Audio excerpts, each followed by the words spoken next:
ഒന്നുകിൽ ഇബാദത്ത് അല്ലെങ്കിൽ ദുനിയാവിൻ്റെ അധ്വാനം. ഇത് രണ്ടുമല്ലാത്തൊരവസ്ഥയിൽ നമ്മൾ ഉണ്ടാകരുത്. അങ്ങനെ ഉണ്ടായിക്കഴിഞ്ഞാൽ ശൈത്താൻ നമ്മെ പഴപ്പിക്കാൻ എളുപ്പമായിരിക്കും. ചില ആധാറുകൾ മുൻഗാമികൾ പറഞ്ഞത് കാണാം. ശൈത്താൻ ഒരാളെ പഴപ്പിക്കാൻ തീരുമാനിച്ചാൽ അവന് 99 വാതിലുകൾ തുറന്നു കൊടുക്കും. 100ാമത്തെ വാതിൽ ഹറാമായിരിക്കും. ആ ഹറാം ചെയ്യിപ്പിക്കാൻ വേണ്ടി ഹലാലായ 99 വാതിലുകൾ എന്ന് പറഞ്ഞാൽ ഹലാലായ കാര്യങ്ങൾ തന്നെ, ചിലപ്പോൾ നല്ല കാര്യങ്ങളായിരിക്കും, സാലിഹായ അമലുകളായിരിക്കും, പക്ഷെ അതിൻ്റെ കെണിയായിരിക്കും.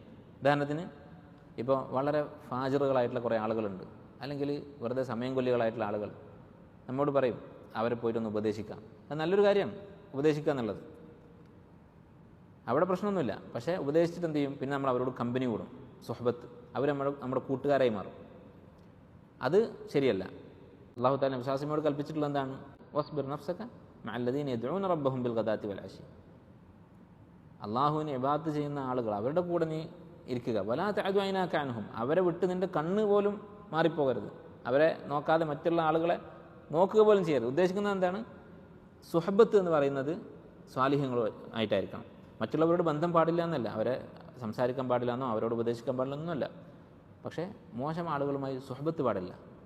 ലാ തുസാഹിബ് ഇല്ല മുഅ്മിനൻ, ഒരു മുഅ്മിനെ അല്ലാതെ നീ സ്വാഹിബാക്കരുത്, അടുത്ത കൂട്ടുകാരനാക്കരുത്. അപ്പം അങ്ങനെ കൂട്ടുകാരൻ മോശമായാൽ എന്ത് സംഭവിക്കും? അൽമർഉ അലാ ദീനി ഖലീലിഹി, കൂട്ടുകാരൻ്റെ ദീനായിരിക്കും.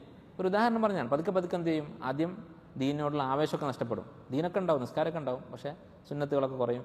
പിന്നെ പതുക്കെ പതുക്കെ ഈ 100ാമത്തെ വാതിലെത്തും, ഹറാമിലേക്കെത്തും എന്ന് ചില സലഫുകൾ പറഞ്ഞതായി കാണും.